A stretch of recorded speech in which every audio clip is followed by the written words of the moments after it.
Worldcomedue. Elite Children's Classics. Cinderella. Chapter 1.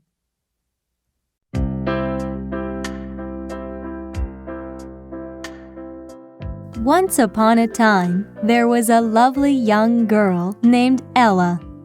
Her father was a nobleman, and her mother was a very kind and beautiful woman.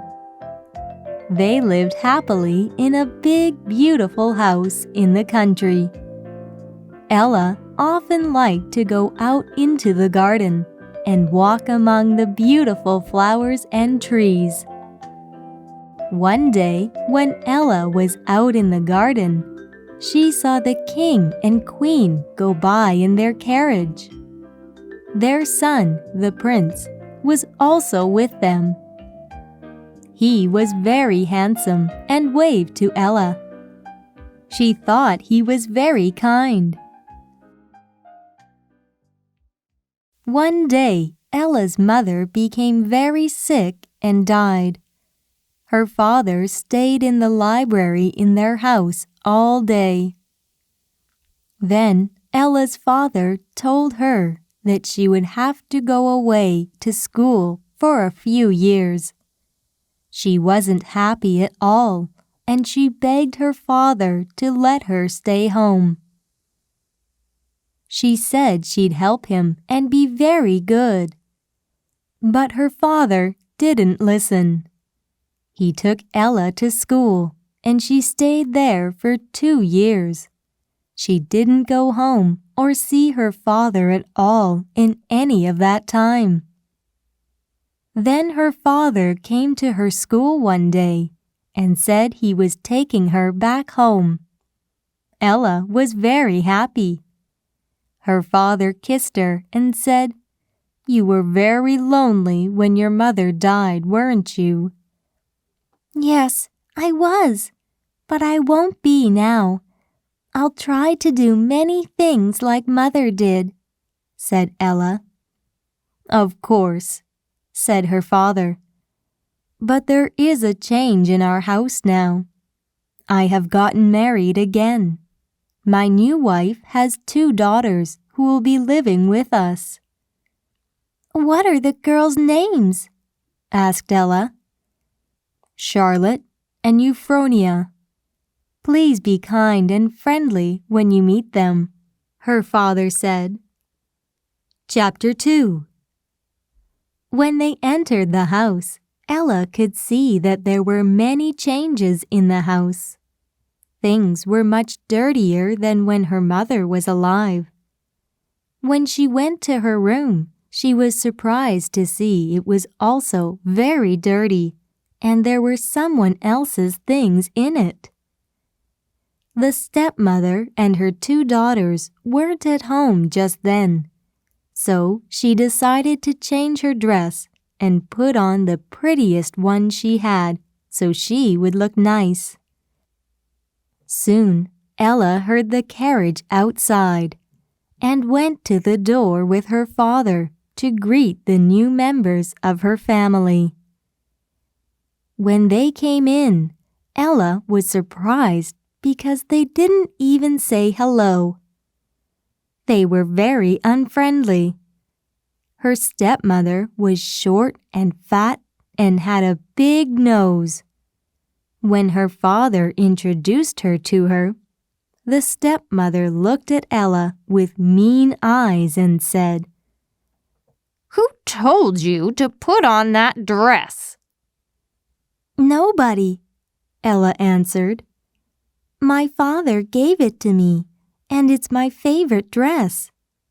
"Well," said the stepmother, "take it off immediately and put on a plain, simple one. I don't like little girls who try to look pretty. And why didn't you say hello to your new sisters?" Poor Ella tried to look happy and greeted her stepsisters. Euphronia had red hair and wore a lot of makeup, but she still wasn't pretty. She had a big nose and small round eyes. Her sister Charlotte wasn't pretty either. She had a funny little red nose. Both of the sisters weren't friendly or kind to Ella. Then Euphronia said to Ella, "Your room is now in the attic. I have your old room, so take all of your things out now." The stepmother said next, "Euphronia, take Ella up to the attic now." As they were going upstairs, Ella could hear the mean stepmother shouting at her father. Ella's father looked sad, but didn't say anything. He only put his head down and looked at the floor. Ella was very sad and wished she could go back to school again. Chapter 3. The next day, Euphronia took Ella down to the kitchen. "From now on," said Euphronia, "you will be our maid. You must get up early in the morning and make a fire in the fireplace. Then make us breakfast, lunch, and dinner, and do all of the housework." Ella became very busy from morning until night. At night, she sat by the fireplace near the cinder box, thinking about why her father never came out of the library anymore, and how their lives had become so miserable. One time, Euphronia became very angry with Ella, and she shouted at her, "I have thought of a new name for you. I'm going to call you Cinderella, because you sit near the cinders by the fireplace all the time." And so she was called Cinderella from then on. Life stayed like this for several years. During that time, Cinderella didn't see her father for a long time. Her stepmother said he was writing a book, but Cinderella didn't believe her. She found out that her father had died from sickness and a broken heart. Cinderella grew up to be a beautiful young lady, but her clothes were old and dirty. As for her stepsisters, they had very fine, beautiful clothes. One day, an invitation arrived from the palace. There was going to be a great dance at the king and queen's palace to celebrate the birthday of their son, the prince. Charlotte and Euphronia were very excited about going. Of course, they told Cinderella that she couldn't go. They told her she had to make them their gowns for the dance. Every day, the two sisters told Cinderella to hurry up and finish making their gowns, and that they must be beautiful because the prince was going to be looking for a wife at the dance, and they wanted to look their best. Finally, Cinderella was finished. She made a beautiful red velvet evening gown with lace for Euphronia, and a purple evening gown with a gold coat for Charlotte. They put on the dresses and looked at themselves in the mirror and practiced bows and smiles. All day long, packages were arriving from town.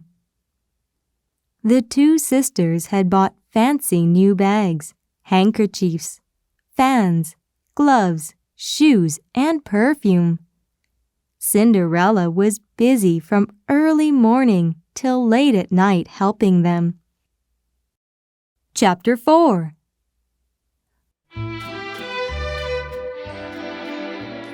On the evening of the great dance, Cinderella could hear music and happy voices coming from the palace. She secretly wished she could go too, but she didn't say anything to her sisters.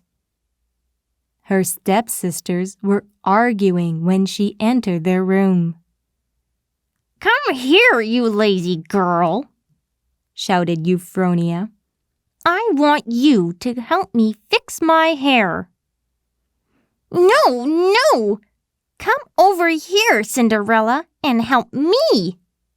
shouted Charlotte. Soon the sisters were arguing again.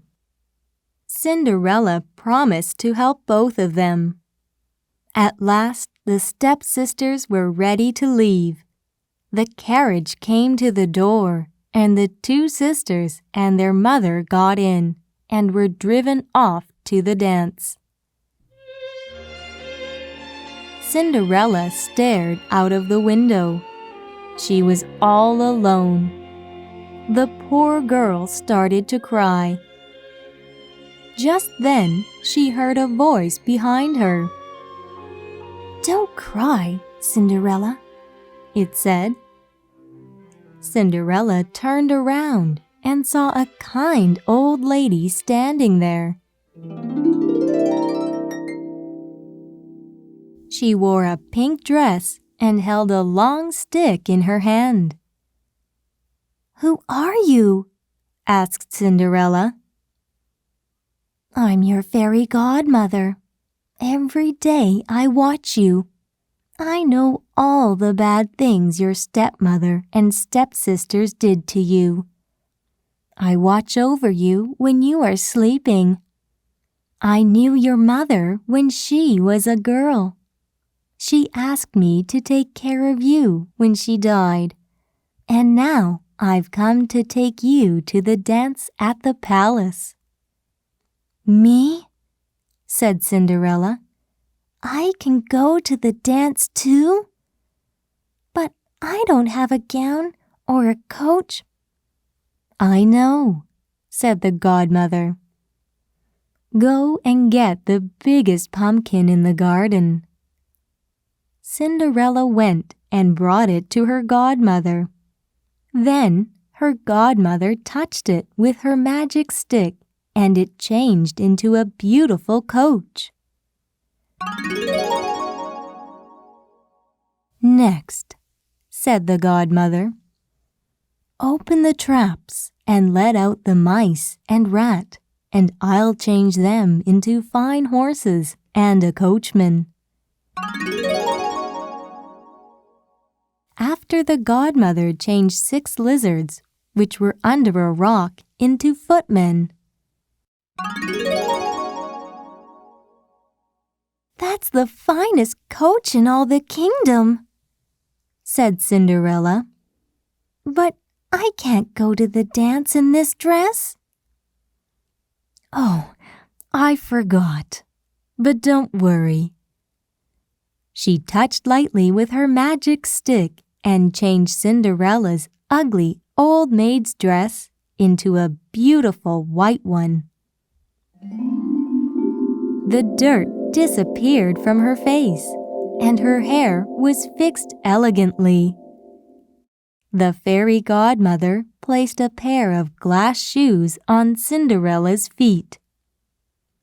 "Now you are ready," said the godmother. "But I must tell you about one thing. Listen carefully. You must promise to leave the dance before midnight, because at 12 my magic will be finished, and everything will be changed back, and you will look like a Cinder girl again." Cinderella promised her godmother that she'd come back before midnight.